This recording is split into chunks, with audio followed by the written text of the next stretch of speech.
Good morning, children. Babita Parmar welcome you all in your own channel Physics की आवाज़, providing you physics easy notes. बच्चों, हम lecture 5 chapter 5 के lecture 5 पे पहुंच चुके हैं. अभी हम इसमें आपको मैटर के मैग्नेटाइजेशन के बारे में मैंने बताया. मैग्नेटाइजेशन जो है कि किस हद तक कोई सब्सटेंस जो है वो मैग्नेटाइज हो जाता है, उसको हम बोलते हैं आई. ये फॉर्मूला आपको जो है वो याद रखना है. देन इसके बाद हमने इंटेंसिटी ऑफ मैग्नेटाइजिंग फील्ड पढ़ी. इंटेंसिटी ऑफ मैग्नेटाइजिंग फील्ड हमने पढ़ा, जिसको कि हम H से रिप्रेजेंट करते थे, यानी जो एक्सटर्नल फील्ड आप लगा रहे हैं वो किस हद तक सब्सटेंस को मैग्नेटाइज करता है. मैग्नेटाइजेशन है सब्सटेंस किस हद तक मैग्नेटाइज हो रहा है और ये किस हद तक मैग्नेटाइज करता है. किसी भी जो मैटर है, जो सब्सटेंस है, उसका जो नेट मैग्नेटिक फील्ड होता है that depends on two factor, that is internal plus the external. Internal में मैंने आपको बताया था वो मैग्नेटाइजेशन के कारण कि वो अलाइनमेंट जो होते हैं एटॉमिक डायपोल्स के, तो इसीलिए वो हमने वर्ड आई करा था. और एक्सटर्नल इज दिस फील्ड, तो I plus H, this B net is depending on both, and उधर से फॉर्मूला आया था mu zero I plus H. ये एक बेसिक फॉर्मूला था जो आपको बताया था. उसके अलावा आपको B is equal to mu zero into H का relation, then B M is equal to mu medium into H. इसके बाद एक और था कि कितनी आसानी से कोई चीज़, क्योंकि जितना ज़्यादा ये होगा जो फील्ड मैग्नेटाइज कर रहा है उतनी ज़्यादा मैग्नेटाइजेशन होगी, यानी that magnetisation is proportional to this H. और वहाँ पर हमने एक टर्म पढ़ी थी दैट इज़ ससेप्टिबिलिटी. इसको बोलते हैं हम ससेप्टिबिलिटी. ये सारी चीज़ें हम पिछले लेक्चर में कर चुके हैं, लेकिन ये टर्म्स मैं यूज़ करूँगी अभी यहाँ पे. तो ये फॉर्मूला आपका इम्पॉर्टेंट है. This is what we have. And relative permittivity जो होती है that is equal to medium by mu zero. That means जब कोई मीडियम रख डाल दिया जाता है किसी भी जो मैग्नेटिक फील्ड की स्ट्रेंथ कितनी इंक्रीज़ हो रही है इसमें, जब ये वैल्यू इन टर्म्स में हम डालते थे, जैसे म्यू एम को मैं लिख सकती हूँ B M upon H, mu zero को लिख सकती हूँ B zero by H. H cut जाता, तो देखो ये मैग्नेटिक फील्ड है, net magnetic field when the medium is there, when vacuum is there. तो ये दिस म्यू आर क्या है, इस इनका रेशो आ रहा है. This mu R can be written as mu R into B zero is equal to the magnetic field. जब किसी भी मीडियम को इंट्रोड्यूस कर दिया जाता है तो कितना टाइम जो मैग्नेटिक फील्ड वैक्यूम वाला है वो बढ़ जाता है. How many times, this is a factor जो ये डिसाइड कर रहा है कि मीडियम के आने से जो मैग्नेटिक फील्ड है उसमें कितना ज़्यादा इंक्रीज़ हुआ है, उसकी वैल्यू क्या है. ये सारी चीज़ें हम पिछले लेक्चर में कर चुके हैं, शॉर्ट में मैंने आपको बता दिया. आज जो हम करने वाले हैं मैग्नेटिक सब्सटेंस के बारे में देखेंगे, मटेरियल्स के बारे में देखेंगे. तो इसमें जो है मटेरियल्स में एक आपको आएगा डायमैग्नेटिक, एक आएगा आपको पैरामैग्नेटिक, एक आपका आएगा फेरोमैग्नेटिक. ठीक है, जो डायमैग्नेटिक, पैरामैग्नेटिक, फेरोमैग्नेटिक, ये 3 मटेरियल्स हैं. अब वो मटेरियल्स जिसमें जो इलेक्ट्रॉन्स है, आपने केमिस्ट्री में पढ़ी होगी MOT, मॉलिक्यूलर ऑर्बिटल थ्योरी, जो ये डिसाइड करती है आपकी कि जो इसमें इलेक्ट्रॉन्स एटम में हैं they are existing in pair या नहीं एग्जिस्ट कर रहे हैं पेयर में. तो डायटॉमिक वाले में जो इलेक्ट्रॉन्स होते हैं in the atom they exist in pair, वो पेयर में एग्जिस्ट करते हैं. तो जो भी एग्जांपल्स होंगे ये मॉलिक्यूलर एटॉमिक थ्योरी के हिसाब से जिनमें भी इलेक्ट्रॉन्स पेयर में होंगे तो वो डायमैग्नेटिक होंगे, और जिनमें ये पेयर में नहीं होंगे वो या तो पैरामैग्नेटिक होंगे या फेरोमैग्नेटिक. बाकी अलग और प्रॉपर्टीज़ ऐड हो जाएंगी, बट ये आपको टर्म याद होनी चाहिए, मॉलिक्यूलर ऑर्बिटल थ्योरी. और एक मज़े की बात ये बताई थी कि ये मैग्नेटिज्म होता किस लिए, सब मेजर जो कॉज है दैट इज़ कि जो न्यूक्लियस है आपका, इस nucleus this is your nucleus, और यहाँ पर जो इलेक्ट्रॉन है वो मूव कर रहा है। तो अगर इलेक्ट्रॉन ऐसे मूव कर रहा है तो इसका मतलब करंट किधर को मूव करेगा? The current is going to move like this. तो करंट इस तरफ को होगा, और अगर करंट इस तरफ को मूव कर रहा है तो अब ये देखो कौन सी डायरेक्शन है करंट की। Current is moving in anti clockwise direction, नीचे की तरफ को मेरा अंगूठा जा रहा है। तो इसकी जो ये कैसी डायरेक्शन है? क्लॉकवाइज। तो ये किस तरह बिहेव करता है? साउथ पोल की तरह। मतलब आप ये कह सकते हैं कि द इलेक्ट्रॉन जो ऑर्बिट में न्यूक्लियस के अराउंड घूम रहा है वो करंट जनरेट कर रहा है, और ये बिहेव कर रहा है किसकी तरह बिहेव कर रहा है? It's behaves like electric dipole, sorry magnetic dipole. ठीक है ना, मैग्नेटिक डायपोल की तरह बिहेव कर रहे हैं। क्यों? आपको पहले ही बताया हुआ है कि अगर आपके पास ये डायरेक्शन है करंट की, आई करंट है, ये डायरेक्शन कौन सी है बच्चे? फिर से रिपीट कर रही हूँ मैं, करंट इज़ एंटी क्लॉकवाइज। तो ये एंटी क्लॉकवाइज है, तो ये नॉर्थ पोल की तरह हो गया। पीछे की साइड से देखें तो ये डायरेक्शन हो रही है, मैंने सिर्फ वो एरो उसको छाप मारी है। ठीक है, अब मैं ऐसे देखती हूँ इसको, तो अब ये देखिए कैसी डायरेक्शन हो गई? क्लॉकवाइज हो गई। This is clockwise. तो ये क्या हो जाएगा? South pole. तो अब अगर ऐसे डायरेक्शन में करंट जा रहा है, this is the direction of the current, मेरी उंगलियां ऐसे जा रही हैं, तो my thumb is going in upward direction. तो ये मेरा ऊपर की तरफ को, ये कैपिटल एम वेक्टर है जिसको हम क्या बोलते हैं? Magnetic dipole moment. ठीक है, this is magnetic dipole moment. ये मैग्नेटाइजेशन को हम आई से रिप्रेजेंट करते हैं। एंड ये जो मैग्नेटाइजेशन, इसमें तो एक और चीज़ याद रखनी होती है, that is the magnetic movement per unit volume. और मैग्नेटिक मूवमेंट क्या होता है? That is current, small I लिख लेती हूँ, into area upon volume. Capital I भी कई बार यूज हो जाता है, तो आपने ध्यान रखना है I is magnetisation and this I is the current into A. So current into area, current का हो जाएगा फिर एम्पियर, एरिया का हो जाएगा मीटर स्क्वायर, इसका हो जाएगा मीटर क्यूब, तब इसकी यूनिट हो जाती है एम्पियर पर मीटर। ठीक है, ये चीज़ें, ये सब, तो ये नॉर्थ है, पीछे वाला साउथ है, और ये मैग्नेटिक मूवमेंट जो है, मैग्नेटिक डायपोल मूवमेंट, इसमें एक याद रखनी है हमेशा कहाँ से होता है? साउथ टू नॉर्थ इसकी डायरेक्शन होती है। एंड दिस कैपिटल एम, इसमें एक चीज़ याद रखना है, दिस कैपिटल एम जो है, this is also equal to your current into area. ये आई और ये आई अलग है। ठीक है, अब मैं छोटा आई लिख देती हूँ इसमें, don't get confuse. Capital I is magnetisation, otherwise हम हमेशा ही कैपिटल आई यूज़ करते थे। अभी दिस आई इंटू ए लिख लीजिए, या फिर इसको आप अगर पोल स्ट्रेंथ की भाषा में लिखना चाहें तो m into 2l। m is the pole strength, 2l is the distance between the poles.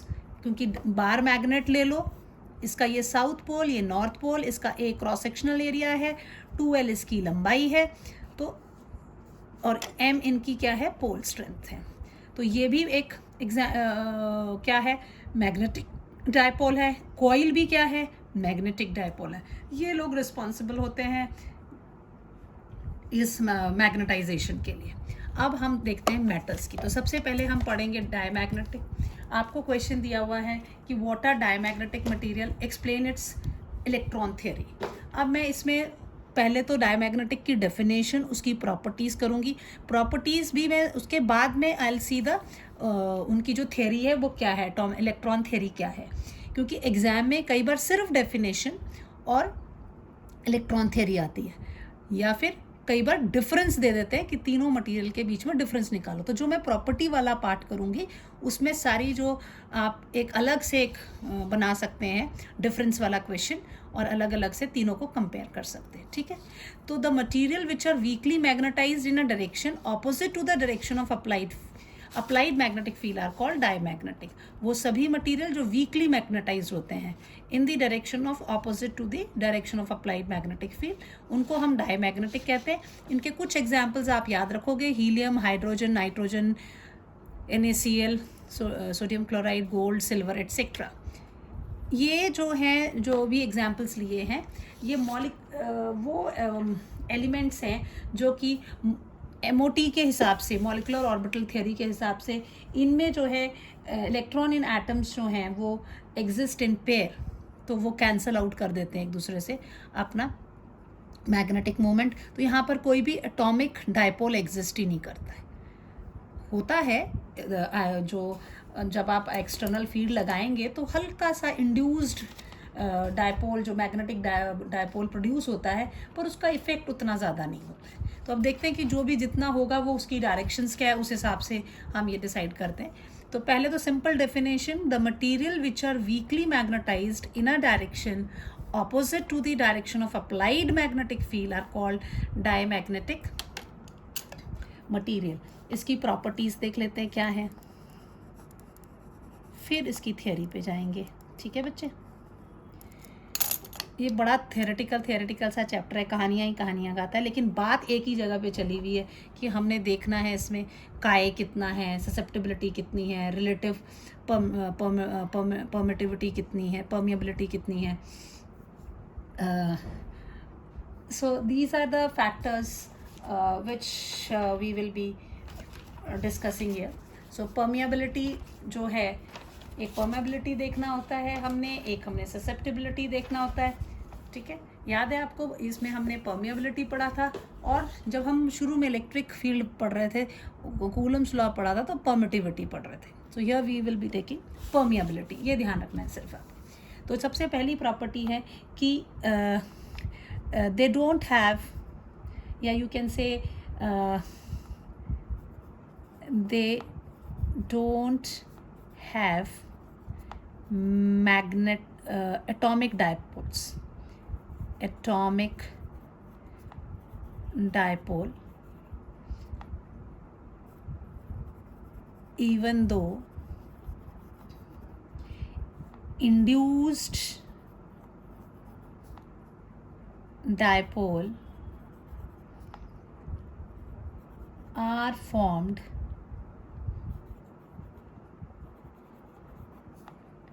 on application of external field, but its strength is very low। ठीक है, होता है।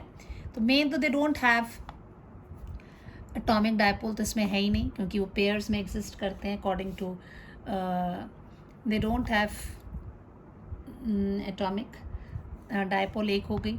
दूसरी बात इसमें, दे आर वीकली रिपेल्ड, ये जो weakly magnetise in the direction opposite है, तो इसका मतलब वो क्या हो रहे हैं, they are repelled. So they are weakly repelled in the external magnetic field, weakly repelled in external magnetic field। तीसरा जो है, जो मैग्नेटाइजेशन है, वो इसकी ऑपोजिट होती है to the direction of the magnetising field. ये डिटेल में जब हम एटॉमिक थ्योरी पढ़ेंगे तो ये बताऊंगी, मैं समझाऊंगी। जो मैग्नेटाइजेशन है, मैग्नेटाइजेशन, क्योंकि जो डायपोल्स जो इंड्यूस्ड हुए होंगे उनकी डायरेक्शन जो है वो ऑपोजिट होती है to the applied field. So magnetisation is opposite to magnetising field, that is magnetization at I and magnetizing field H, right?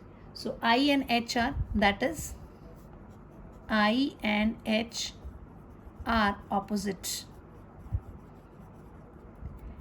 and we have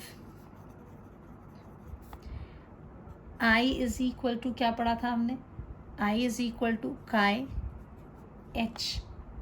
so ये ऑपोजिट है। सो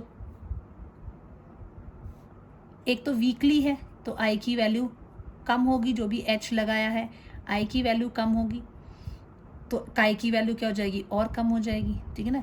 वीकली मैग्नेटाइज्ड है, so I is low for higher H भी, है ना, जो भी for any value of H, right. और direction क्या है, opposite, direction of I and H opposite, therefore chi क्या है, chi is equal to I upon H. एक तो ये छोटा है, ऊपर से ऑपोजिट है, दिस इम्प्लाइज दैट काई क्या है, स्मॉल एंड नेगेटिव, ऑपोजिट होने के कारण, ठीक है। We have I and weakly magnetised, so I is low, ये दोबारा लिखने की जरूरत नहीं थी। Therefore chi is equal therefore as chi is equal to I upon h implies that chi is small and negative। तो आपको क्लियर हो गया, जो इसकी ससेप्टेबिलिटी है वो क्या है, स्मॉल होगी और नेगेटिव होगी। चौथी पॉइंट, अगर आप इसकी रिलेटिव परमेबिलिटी देखें, as mu R is equal to 1 plus chi होता है। सो काई कैसा है, छोटा है और नेगेटिव है, तो म्यू आर क्या हो जाएगा,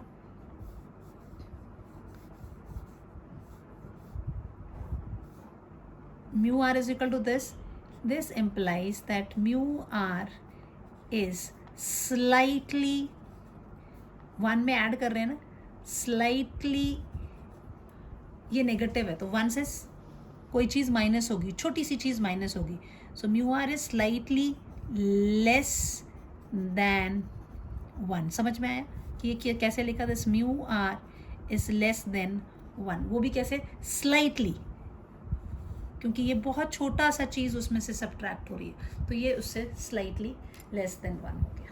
क्लियर है।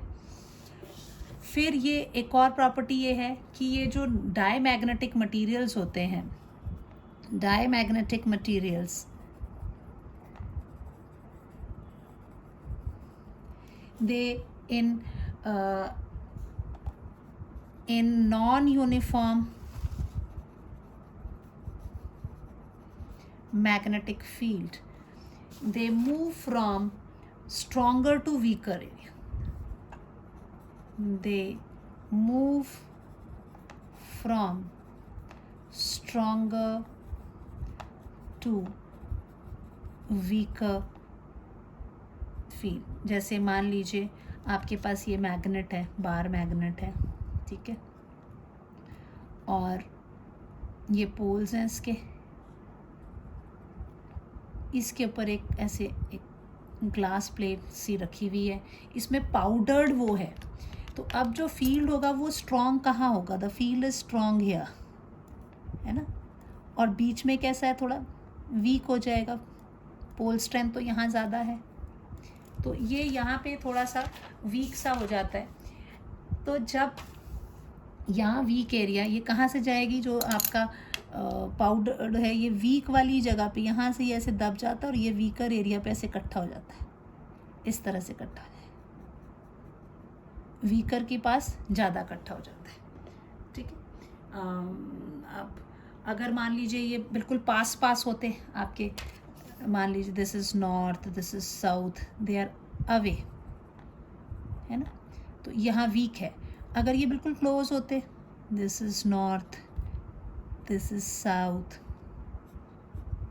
अब ऐसे रखा है, तो अब यहाँ देखिए इधर क्या है, हियर इज़ स्ट्रॉन्ग फील्ड, तो अब ये स्ट्रॉन्ग है तो यहाँ पे थोड़ा सा दब जाएगा और ऐसे वीक वाले हिस्से पे ऐसे खड़ा हो जाएगा। इधर पर क्या था, वीक, इस वाले में क्या था, यहाँ पर अभी जब ये दूर दूर है तो यहाँ पे आपका क्या है, वीक है, यहाँ पे आपका क्या है, स्ट्रॉन्ग है, तो स्ट्रॉन्ग की तरफ को कम, वीक की तरफ ज़्यादा, यहाँ पे वीक इधर को जब पास में ले आए तो अंदर सेंटर पे आपको स्ट्रॉन्ग है तो ये यहाँ पे दब गया। ये मटेरियल्स जो है नॉन यूनिफॉर्म मैग्नेटिक फील्ड में इस तरह से थे। दूसरा जो अगर यूनिफॉर्म मैग्नेटिक फील्ड में अगर इसको रखते हैं तो जो मैग्नेटिक फील्ड लाइन है वो प्रेफर नहीं करती इसके थ्रू मूव करने के लिए, ठीक है। This is 5th point. 6th, in uniform magnetic field,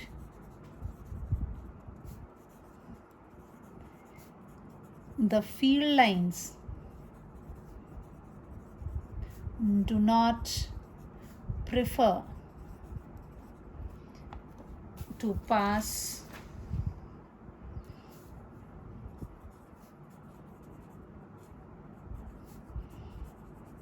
through diamagnetic material. जैसे ये आपका डायमैग्नेटिक मटीरियल है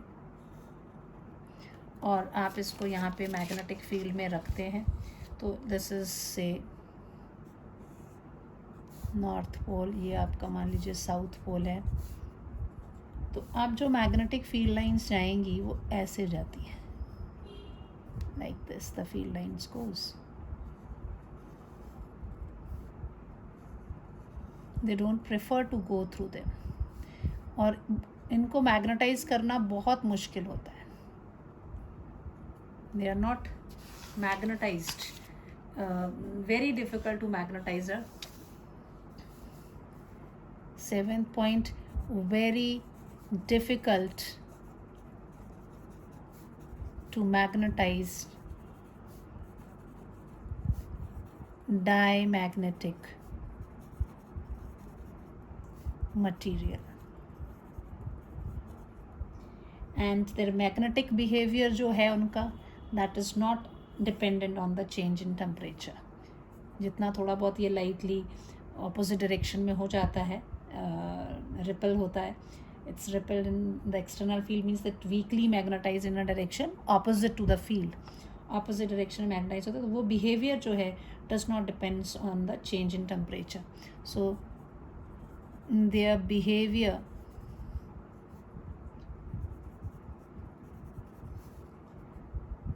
normally does not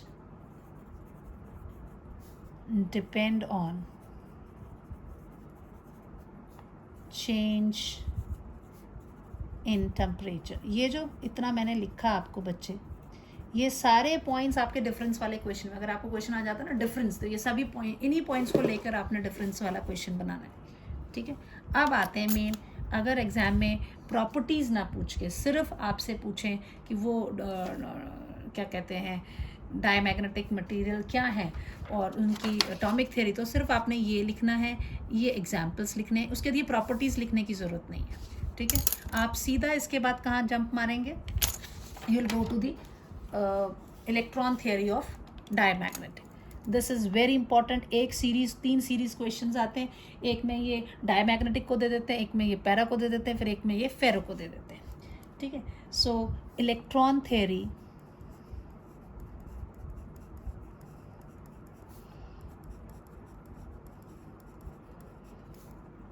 of diamagnetism,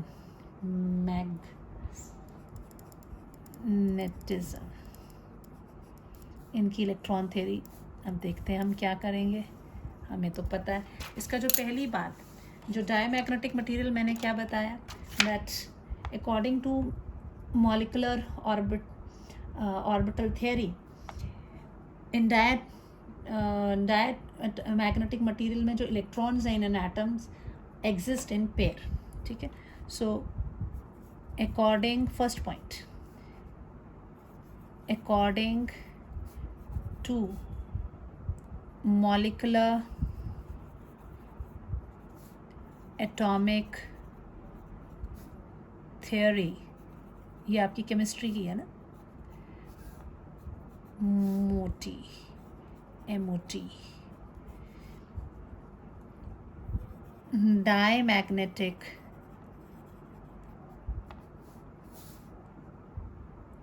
in diamagnetic materials,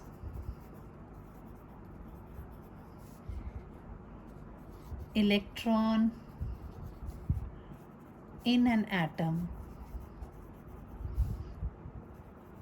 are exist atom exist in pairs having orbital motion with velocity v0 in opposite direction. जैसे ये मान लीजिए ये आपका न्यूक्लियस है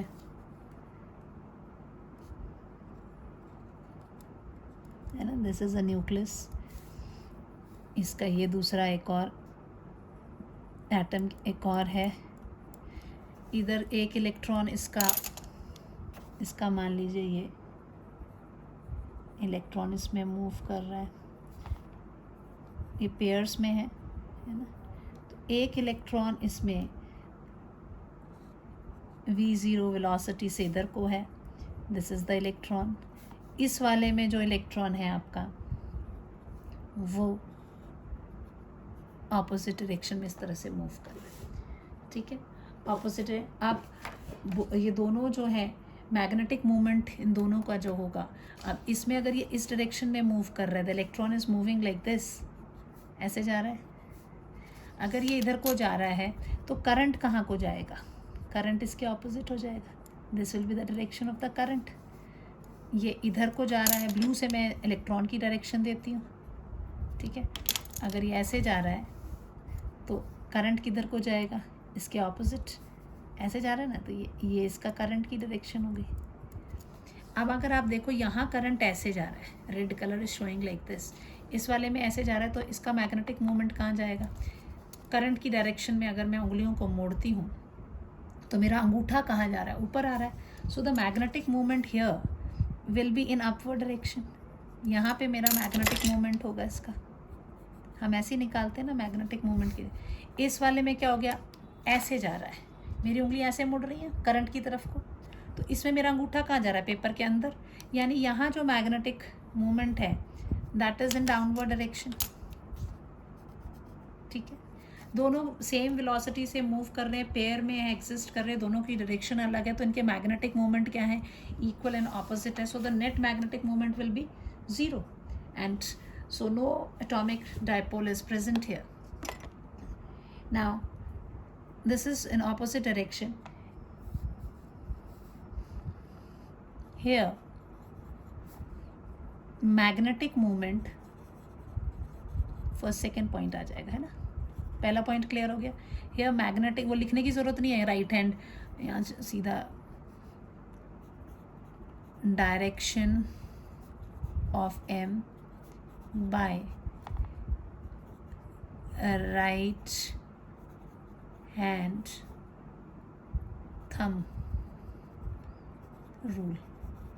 ठीक है, राइट हैंड थंब रूल से किया हमने. कर्ल करा, कर्ल किस तरफ को किया? Curl direction of current and thumb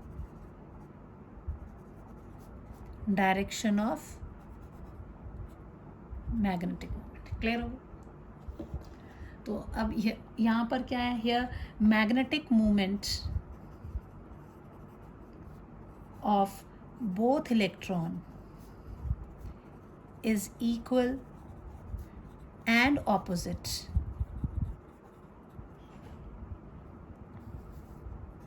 in absence of external field. Therefore, net magnetic moment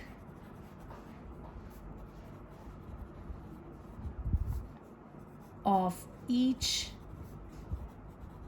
atom is equal to कितना हो जाएगा? 0. So no atomic dipole is present. यहाँ पे एक चीज़ आप लिख सकते हैं नो एटॉमिक डायपोल प्रेजेंट। ठीक है, अब अगर हम इसमें एक्सटर्नल फील्ड जो है वो अप्लाई कर देते हैं इसमें। ठीक है, if an external field is applied here, तीसरा पॉइंट लेते हैं, पेज चेंज कर लेते हूँ या यहाँ लिख देते हैं, आगे फोटो बन जाएगी। ठीक है, third,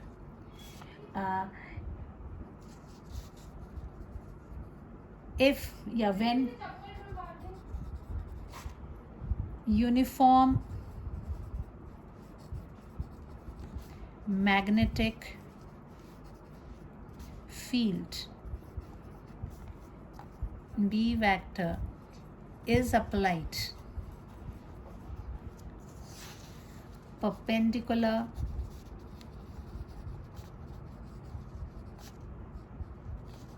to the plane of rotation of electron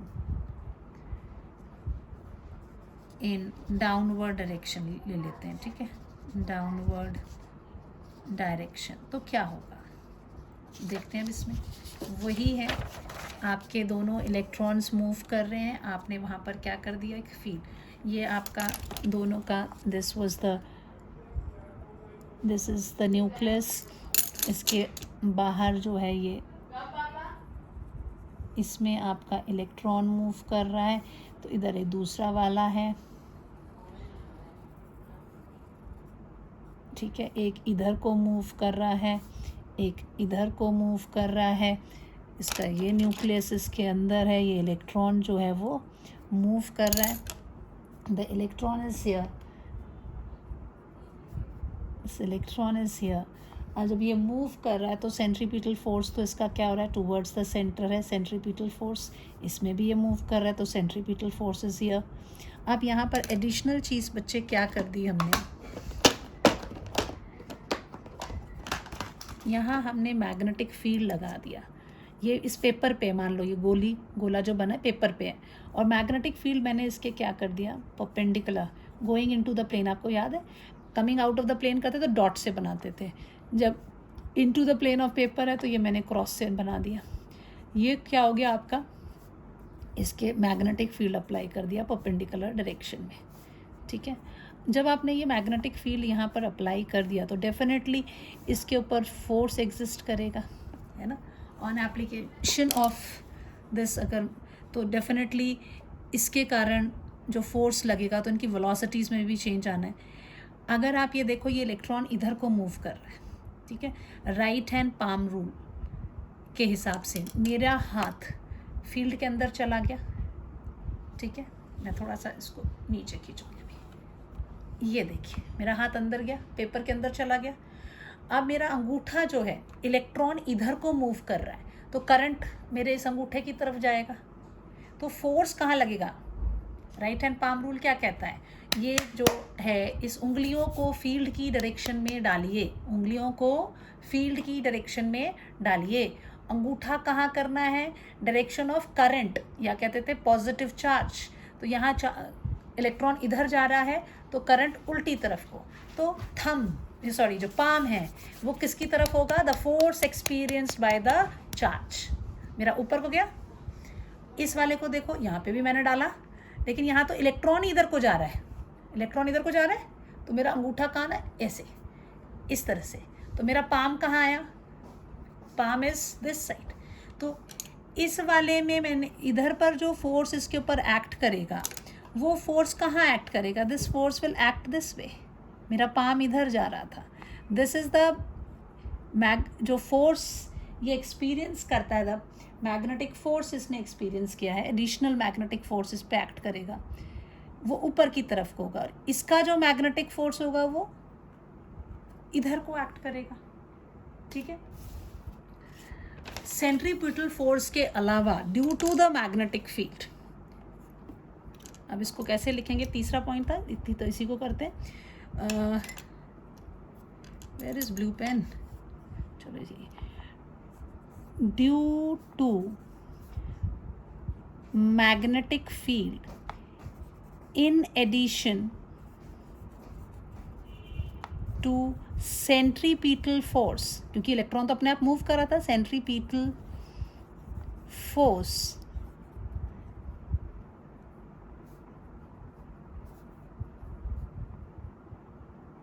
electron experience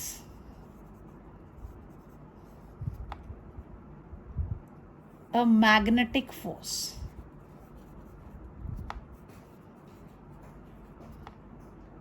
Which magnetic force is equal to minus E the charge, VB sin theta होता है, V क्रॉस B होता है जो भी वेलोसिटी हो, एंड क्योंकि वो इस प्लेन पे चल रहा है, फील्ड इसके परपेंडिकुलर है, so this will be equal to how much, minus E V B sine 90 degree, so it is minus E V B. Clear हो गया? ये आपका फोर्स है, या इसको आप ये मैग्नीट्यूड की बात करें तो मैग्नीट्यूड ऑफ दिस फोर्स कितना है, this is E V B. Now according to right hand palm rule, right, जो इलेक्ट्रॉन कैसे जा रहा है, ये एंटी क्लॉक मोशन कर रहा है, उसमें करंट कहाँ है, आपका ये पाम है,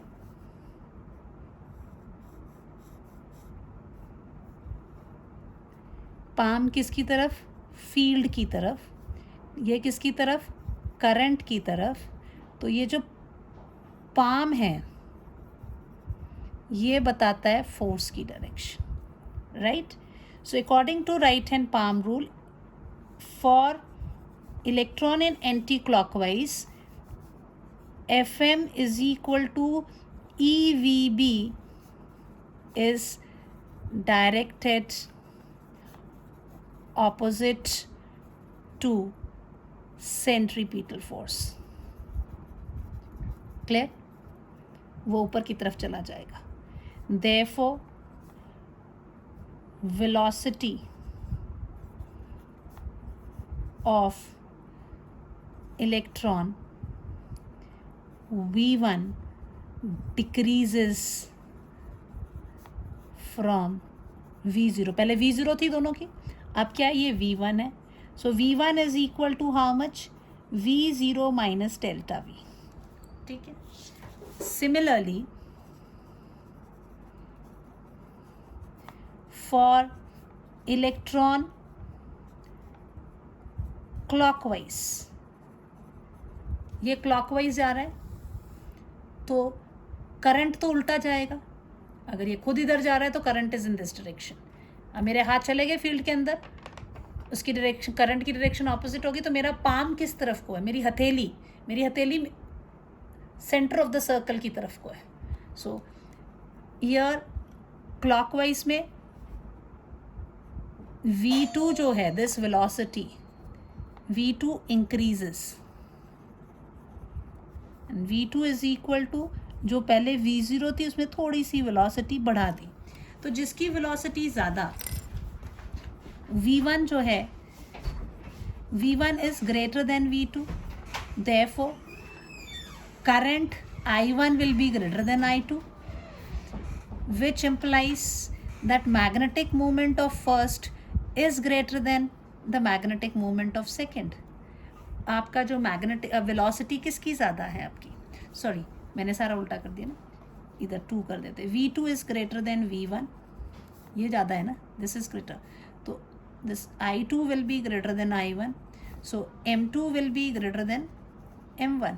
तो यहाँ पर जो M2 है, M2 की वैल्यू हो जाएगी, पहले M थी तो M2 will become M2 plus delta M, और M1 will be equal to M minus delta M। यहाँ पर ये कम हो गई वैल्यू, इधर जो आपकी मैग्नेटिक डायपोल मोमेंट होगी दैट विल बी, इसकी डायरेक्शन कहाँ को थी, this is the direction in which the electron is moving, current उल्टा हो गया, ये नीचे की तरफ को थी, तो ये जो इसकी आपकी M1 आई, this is equal to m minus delta m, और इस वाले में वेलोसिटी बढ़ गई, करंट बढ़ गया, इस तरह से हुआ, तो इसकी जो मैग्नेटिक मोमेंट आएगी वो कहाँ को जाएगी, ऐसे ऊपर की तरफ को, that m2 is equal to m plus delta m। Clear हो गया? पहले दोनों के ऊपर भी m थी, नीचे भी m थी, अब क्या हो गया, इसमें m चेंजेस आ गए। So this v2 has become what, ये v2 जो है यहाँ पर, क्योंकि दोनों बीच की तरफ लग रहे थे, तो v2 was v0 plus delta v, इसीलिए इसका मैग्नेटिक मोमेंट बढ़ गया। ये हो गया v0 माइनस डेल्टा v, यहाँ पर ये कम हो गया क्योंकि ऑपोजिट डायरेक्शन में है। So this is what we, तो नेट जो आपका मैग्नेटिक मोमेंट होगा एटम का, वो कितना होगा, net magnetic moment of atom, वो कितना हो जाएगा बच्चे, this will be equal to m plus delta m minus m minus delta m, which will be equal to what, m plus delta m minus m plus delta m, m से m बच्चे cut जाएगा, this is 2 delta m। so net magnetic moment जो है ये कितना आ गया, ये so जिसकी डायरेक्शन कहाँ होगी, ये बड़ा है, तो डायरेक्शन इज अपवर्ड, फील्ड कहाँ जा रहा है, नीचे, तो क्या होगी, magnetization is in opposite direction, है ना। सो 2 delta m, the direction of this, direction of this magnetic moment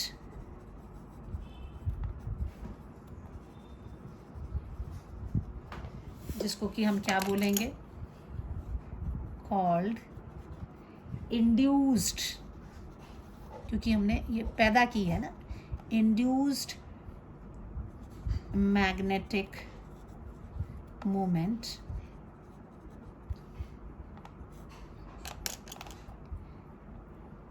is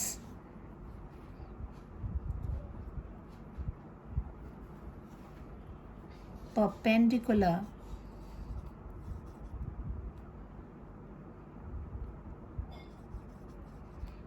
to plane of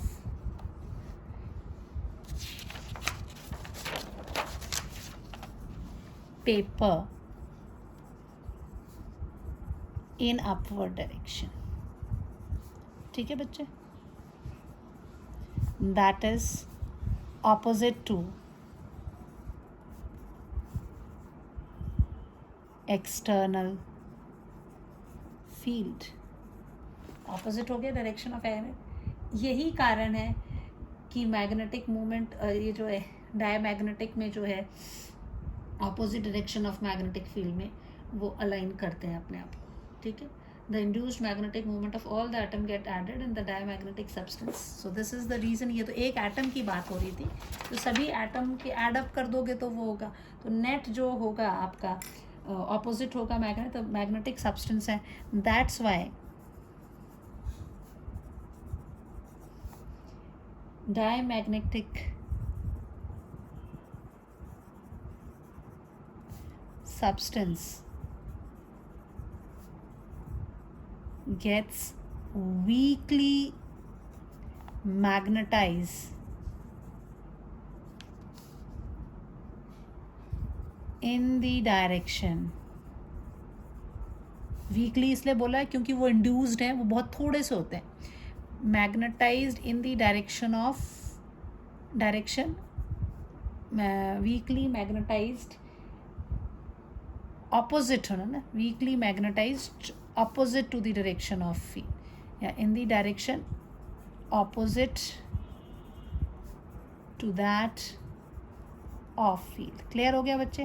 अब डायमैग्नेटिक में आपको कोई कंफ्यूजन नहीं होना चाहिए, this is what we have, right. अब बारी आती है नेक्स्ट जो कि आप करेंगे, दैट इज पैरामैग्नेटिक सब्सटेंस। बी पढ़ते हैं, कोई नेक्स्ट क्वेश्चन लिखते हैं, व्हाट आर paramagnetic materials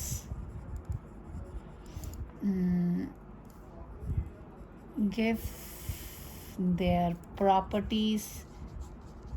मैंने 2 क्वेश्चन एक में किए हुए हैं, ठीक है। कई बार होता है पैरामैग्नेटिक एंड देयर प्रॉपर्टीज़ आएगा, या फिर आएगा what is paramagnetic material, explain the electron theory, है ना। एक्सप्लेन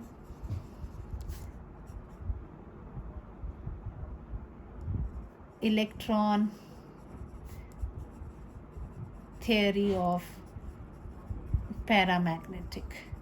सबसे आसान ये वाली है इनकी थियोरी, कुछ नहीं इसमें करना। अब सबसे पहले हम डिफाइन करेंगे, तो लिखते हैं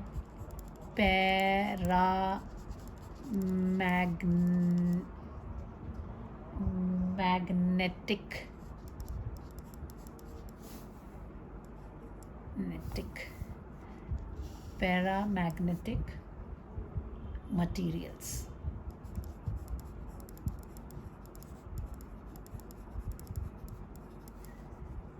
पैरामैग्नेटिज्म की हम जो है इलेक्ट्रॉन थियरी, क्वेश्चन किसी भी तरह से हो सकते हैं।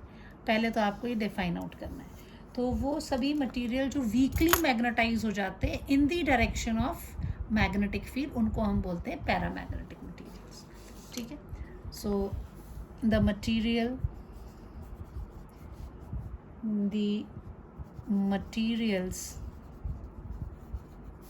which are weakly magnetized हो रहे हैं, but they are weakly magnetized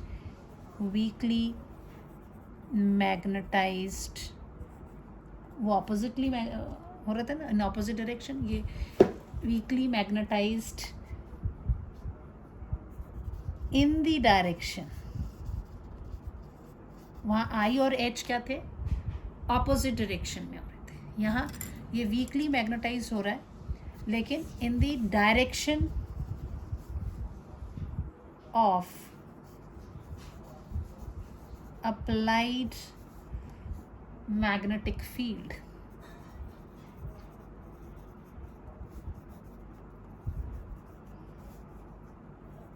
are called paramagnetic materials. Clear बेटे। अब इसके एग्जाम्पल्स, और जो भी एग्जाम्पल्स हम दे रहे हैं आपको ये याद रखने, क्योंकि ये जो इनका डिस्ट्रीब्यूशन हो रहा है वो हो रहा है उनकी मॉलिक्यूलर ऑर्बिटल थियोरी के हिसाब से हो रहा है ना। एमओटी से हम इसको करते हैं कि पेयर में है कि नहीं है, जो पेयर में है वो तो कैंसिल हो जाते हैं। तो ये पैरा और अगला जो हम फेरो पढ़ेंगे उन दोनों में ही कैंसिल नहीं होते, कुछ ना कुछ एटॉमिक डायपोल जो है वो एटॉमिक डायपोल उसमें एग्जिस्ट करते हैं, ठीक है। सो एग्जाम्पल भी लिख देते हैं यहाँ पे। एग्जाम्पल में आपको याद रखना है, बहुत सारे एग्जाम्पल्स हैं, बट आपको केमिस्ट्री में जहाँ आपने पढ़ी है मॉलिक्यूलर एटॉमिक थ्योरी, उसमें जो एग्जाम्पल्स हैं वो सारे याद रख लेना। तो एटलीस्ट 4-5 तो आपको पता होने चाहिए, जैसे aluminium, oxygen, then calcium, sodium,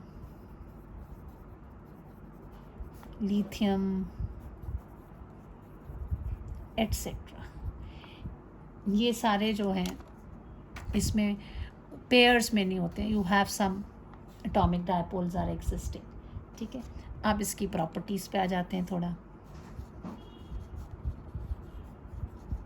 तो जिस ऑर्डर में वहाँ प्रॉपर्टीज़ पढ़ी थी वैसे ही हम पढ़ेंगे इसमें भी, ठीक है।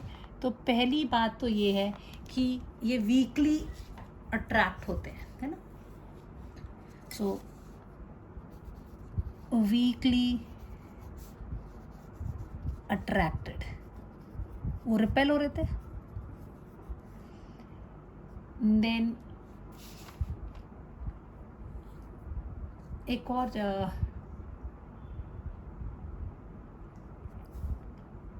here the second point, सारे इलेक्ट्रॉन जो है ना वो एडअप करके ज़ीरो नहीं होते।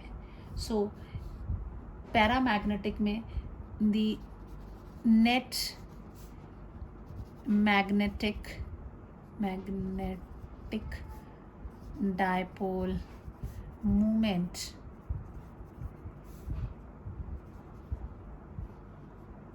of all electron in an atom does not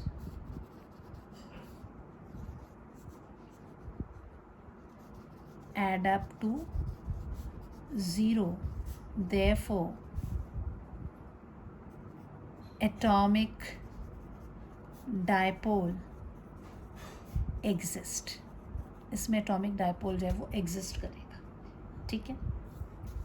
अब तीसरा पॉइंट, आपको मालूम है कि इन दी डायरेक्शन लिखा है ना, मैं weakly magnetised in the direction of applied magnetic field. So magnetisation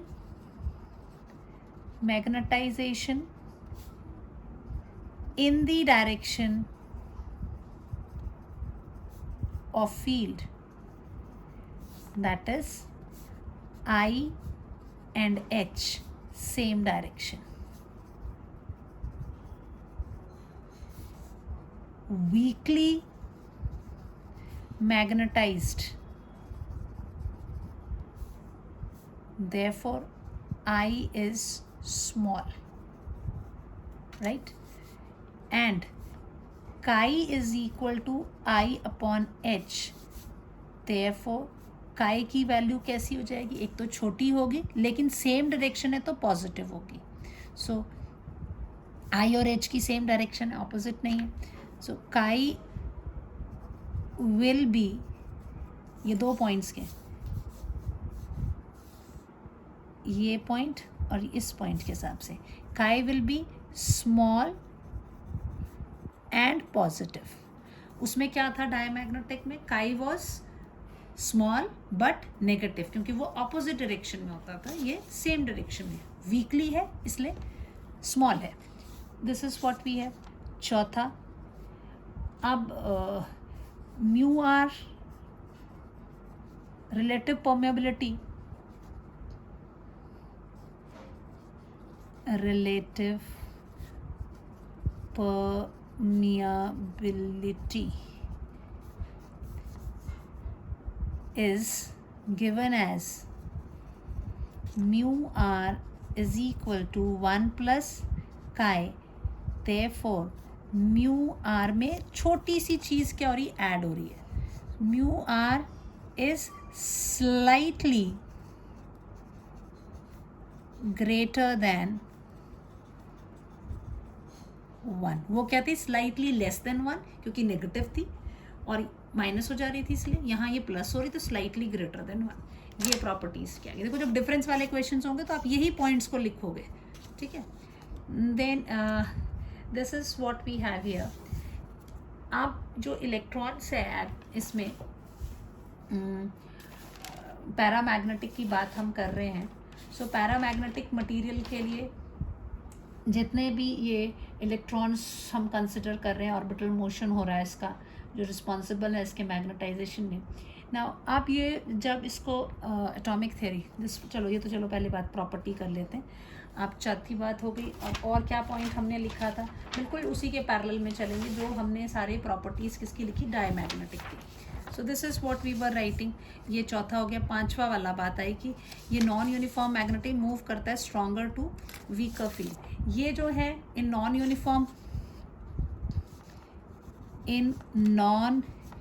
uniform magnetic field, they move from, वो कहाँ था, वीक टू स्ट्रॉन्ग जा रहा था. So sorry, they were moving from strong to weak. This is going from weak to strong magnetic field. तो अब आप यहाँ पे फिर से ये नॉर्थ पोल ले लीजिए, इस पे ये ऐसे ग्लास, इस पे ये साउथ, ये दूर रख दिया. एक बार नॉर्थ और साउथ पोल को थोड़ा पास लिख देते हैं. And this is now the watch glass है ये आपका. ठीक है, दिस इज व्हाट योर, ये क्या है, वॉच क्लास। अब यहाँ पर वीक, यहाँ कैसा फील्ड है, यहाँ पे वीक हो गया, ये पास पास रखने से यहाँ क्या हो गया, स्ट्रॉन्ग। ये वीक है, इधर पे ये स्ट्रॉन्ग है, ये यहाँ पर दूर पे ये वीक है, ठीक है। अब जब ये इसकी बारी आती है तो ये क्या करता है, it is moving from weaker to stronger. So इधर पर वीक है तो यहाँ से ये इस, जब इसका पाउडर्ड फॉर्म में आएगा तो ये यहाँ आ जाएगा स्ट्रॉन्ग वाली जगह पे, ये इधर ऐसे ऐसे, यहाँ ज़्यादा इकट्ठा हो गया, जहाँ स्ट्रॉन्ग है, इधर स्ट्रॉन्ग था तो ये ऐसे इकट्ठा हो गया, इधर स्ट्रॉन्ग है इधर ज़्यादा हो गया, यहाँ वीक है इधर का पाउडर्ड। जब ये आप इसको डायमैग्नेटिक लिक्विड को किसी वॉच क्लास में रख रहे हैं या पाउडर्ड इसको लिख रहे हैं तो वो इस तरह से मूव आउट हो जाती है। सो ये चीज़ एक आ गई आपकी, है ना। फिर हमने इसके बाद क्या प्रॉपर्टी पढ़ी थी, the next property was that अगर यूनिफॉर्म मैग्नेटिक फील्ड में आप इसको डालते हैं तो जो मैग्नेटिक फील्ड लाइन उसमें कह रहे थे कि they do not prefer to pass the material. अब इसमें जो सिक्स्थ प्रॉपर्टी होगी, इन यूनिफॉर्म मैग्नेटिक फील्ड, जब आप यूनिफॉर्म मैग्नेटिक फील्ड में इसको मूव करेंगे तो आप देखेंगे कि most of the magnetic field line prefer to, most of the magnetic field lines prefer to pass through paramagnetic materials, ठीक है। This is your north pole, this is your paramagnetic material, ये आपका हो गया साउथ पोल। तो magnetic field lines जो होंगी वो ज़्यादा इस तरह से इसके अंदर से जाएंगी,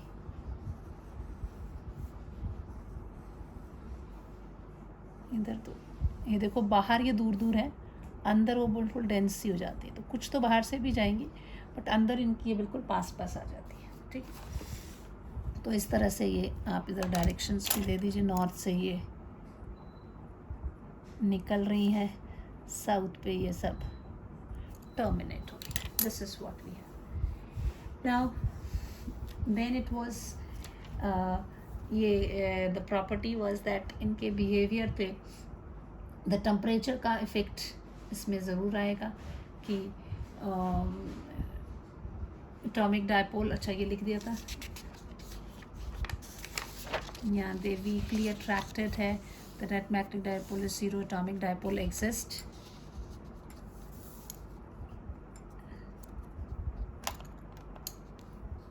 ठीक है, इसी तरह काफ़ी है। अब आ जाते हैं हम इसके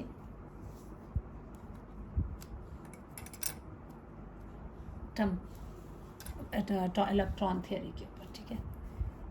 इलेक्ट्रॉन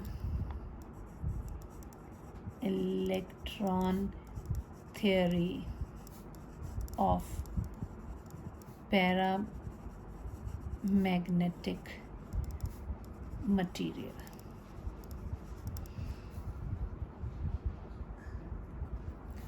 बहुत लंबा हो जाएगा तो मुझे फेरोमैग्नेटिक अगले लेक्चर में करना पड़ेगा, कोई बात नहीं। So here what will have is, पहला पॉइंट तो आप यही लिखेंगे जो प्रॉपर्टी में लिखा था हमने, that in paramagnetic material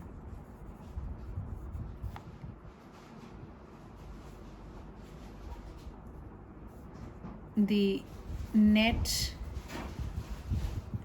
magnetic moment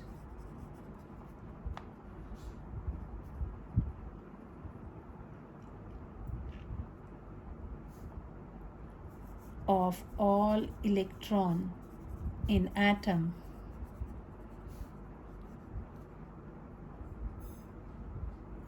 do not sum to 0. Therefore, atomic dipole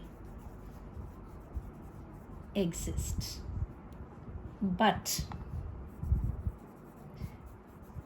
they have a random motion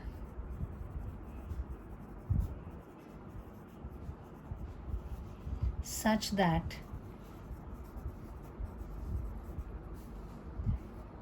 net magnetic moment per unit volume is equal to 0. That means अगर ये आपके स्पेसिमेन है तो इसमें ऐसे ऐसे ये डायरेक्शंस हैं आपके रैंडम मोशन, ठीक है. So when h is equal to 0 जो है तो this there is a random motion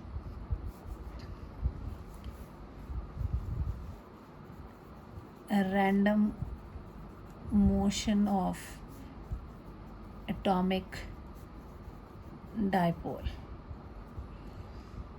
तो इसके कारण ये जो है किसी भी अगर यूनिट एरिया से यूनिट वॉल्यूम में कंसिडर करो तो ये आपस में कैंसिल आउट हो जाता है, तो दैट इज 0. लेकिन when the field is on applying the field, when magnetic field is applied,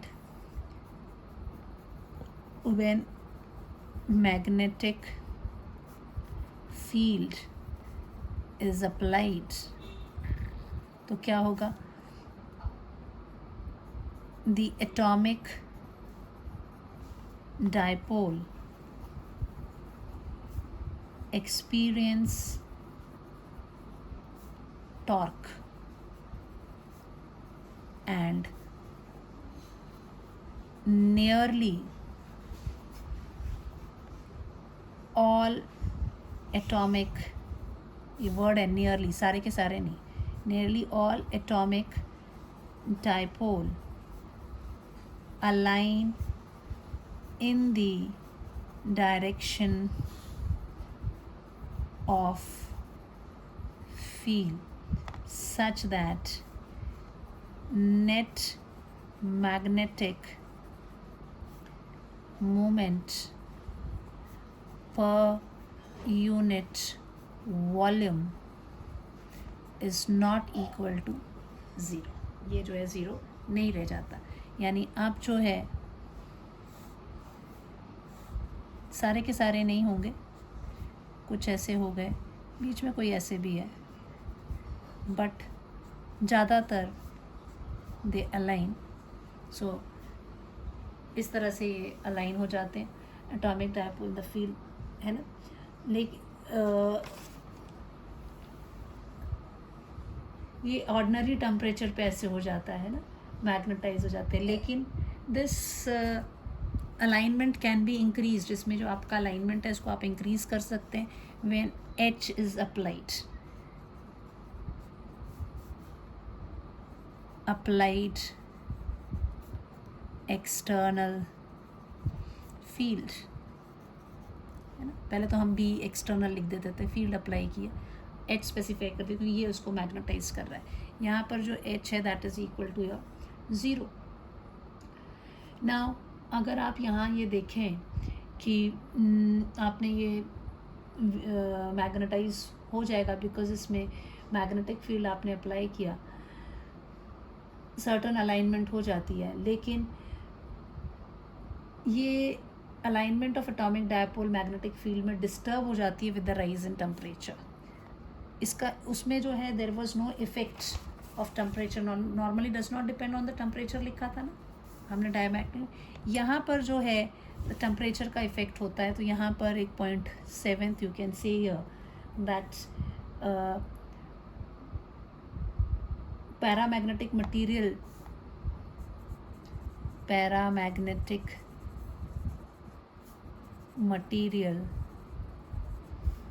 loses magnetism with a rise in temperature. Temperature के राइज के साथ इसमें वेरिएशंस आ जाती हैं. तो थर्ड पॉइंट, जब अगर if the temperature is increased तो अलाइनमेंट इनकी टूट जाएगी, रैंडम मोशन हो जाएगा. With increase in temperature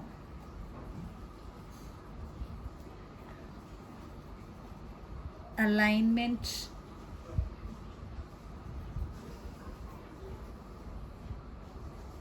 of atomic dipole is disturbed.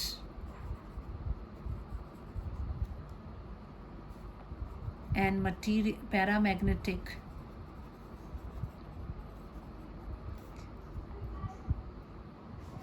material loses its magnetism. ये अपना मैग्नेटिज्म को लूज़ कर देता है. This is what we have. अब इसमें जो है एक क्यूरीज लॉ भी ऐड कर देते हैं. तो इसमें ये बोला, क्यूरीज लॉ ने जो है basically it is for this paramagnetic materials के लिए ही क्यूरीज की है कि जैसे मैग्नेटाइजेशन जो है डिक्रीज़ हो जाती है with this increase in temperature, alignment जो है वो टूट जाती है. ये तो चलिए आपकी इधर पे इतना जो है एक्सप्लेनेशन ख़त्म हो जाता है. दिस पैरामैग ये लूज़ कर देते हैं. अब क्यूरीज लॉ मैं बता देती हूँ. देन लास्ट जो बचा हमारा फेरोमैग्नेटिक, वो हम अगले लेक्चर में करेंगे. अब इसी में एक चीज़ और बताऊँगी मैं, दैट इज़ क्यूरीज लॉ. नाम सुना होगा आपने, एक हिंदी में चैप्टर भी होता था. नोबेल प्राइज़ विनर हैं ये मैडम क्यूरी. और मज़े की बात यह है कि इनके हस्बैंड को भी नोबेल प्राइज़ मिला हुआ है, इनकी बेटी को भी मिला हुआ है. ये एक ऐसी फैमिली हैं जिनके सारे मेंबर्स जो हैं नोबेल प्राइज़ विनर हैं. Curies law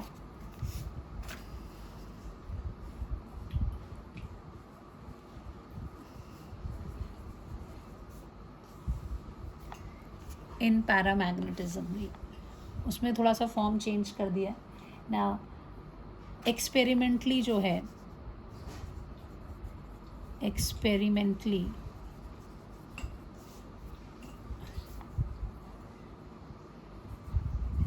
it was observed that magnetization जो है is inversely proportional to the temperature. So a relation was given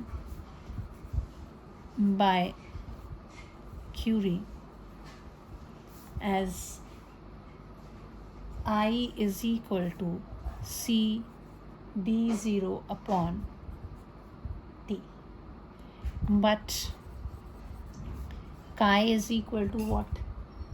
That is, yeah, you can say I is equal to, कर लो चाहे, I is equal to chi h and B is 0 is equal to mu 0 h. तो ये equation में डाल देंगे तो क्या हो जाएगा, chi h is equal to C mu 0 h upon T. h से h कट जाएगा. So chi will be equal to C mu 0 upon T. This was the Curie stated that magnetization of paramagnetic material is inversely proportional to the absolute temperature of the material, and the relation was given like this, and इसको susceptibility के साथ ये relation में ला के दिया. So Curie's law states that, यहाँ ऊपर ही लिख देती तो ज़्यादा अच्छा. चलो अभी लिखते. Curie's law states that magnetization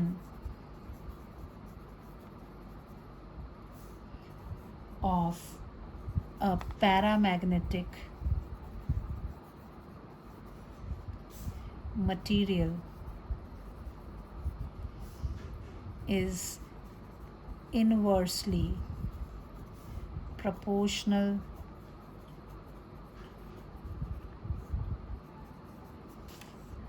to absolute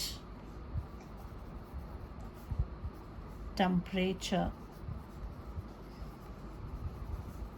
of the material.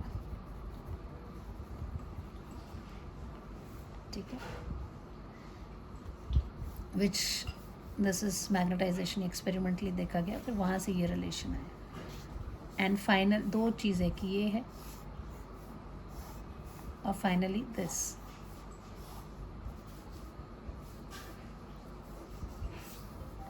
This is the main first equation, this is second. ये इधर ऊपर लिख लेना पहले, ठीक है. Now from to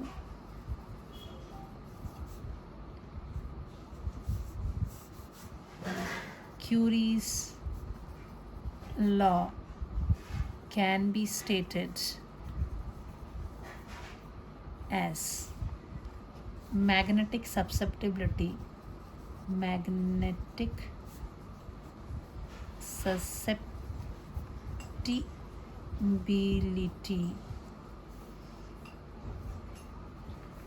of a paramagnetic material is inversely proportional to absolute temperature. ठीक है, ये मेन ये रिलेशन था, इसके हिसाब से ये इधर पे आया. ना इसकी एक लिमिटेशन है कि जैसे जैसे आप टेम्परेचर को कम करेंगे, क्योंकि उन्होंने कहा टेम्परेचर के साथ अलाइनमेंट कम हो जाती है, तो इसकी लिमिटेशन ऑफ क्यूरीज लॉ क्या है? Limitation of Curie's law. तो जैसे आप टेम्परेचर को as temperature is decreased, alignment क्या हो जाएगी?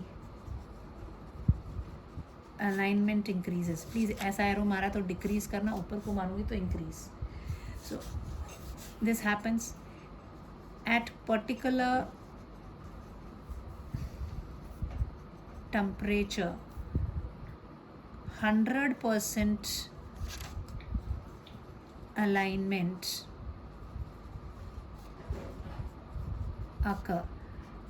That is the state of saturation. Now, if temperature is decreased, no more alignment, है ना, वो तो saturation आ गई. So, जो काई है, काई will not get affected. So law valid only, hence law is valid only before saturation. ठीक है, सैचुरेशन टेम्परेचर को बोल दो, चाहे आप वो फील्ड बहुत स्ट्रॉन्ग की बात कर दो, बात एक ही है कि एक बार सैचुरेशन आ गई उसके बाद ये नहीं होगा. ठीक है. So this is what we have in this lecture. इसको अच्छी से रिवाइज करें और the next lecture will cover क्या कहते हैं, ferromagnetic materials and the hysteresis loop को हम करेंगे. Till then have a nice